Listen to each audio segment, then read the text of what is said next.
നമ്മുടെ പൊതുശത്രു പഞ്ചരത്നത്തിലെ പെൺകുട്ടികളാ. ഇപ്പൊ നമുക്കൊരവസരം കിട്ടിയിരിക്കുക. 5 എണ്ണത്തിലൊന്നിനെ നമ്മുടെ കയ്യിലേക്ക് കിട്ടിയിരിക്കുക. ഇവളെ മറ്റ് 4 എണ്ണത്തിനും എതിരാക്കണം.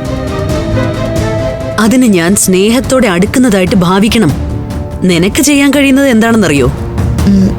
എന്താ? അഖിലേക്ക് സ്വസ്ഥത കൊടുക്കാതെ ദ്രോഹങ്ങൾ ചെയ്തുകൊണ്ടിരിക്കണം. എന്നിട്ട് അതെല്ലാം അംബിക ചെയ്തതായിട്ട് വരുത്തി തീർക്കണം. ഒപ്പം ആകാശും അഖിലയുമായിട്ട് തെറ്റണം. അവൻ അവളെ ഉപേക്ഷിക്കുന്ന ഘട്ടം എത്തിച്ച ബാക്കി കാര്യം ഞാൻ ഏറ്റു. എനിക്ക് വേണോ അവളെ? എന്താ, ശ്രമിക്കില്ലേ? അതോ ഡോക്യുമെന്റ് മോഷ്ടിച്ചതുപോലെ അതിബുദ്ധി കാണിക്കൂ? അത് ഡോക്യുമെന്റ് മോഷ്ടിച്ചത് എന്റെ നിലനിൽപ്പിന് വേണ്ടിയാ. അത് കലയാന്റിക്ക് പിന്നീട് ഉപകാരപ്പെടും. അഖിലയുടെ അവസ്ഥ കണ്ട് അമൃതയുടെ മനസ്സ് നീറണം. കുടുംബങ്ങളിൽ കൂട്ടുകൂടിയ 10 വർഷങ്ങൾ.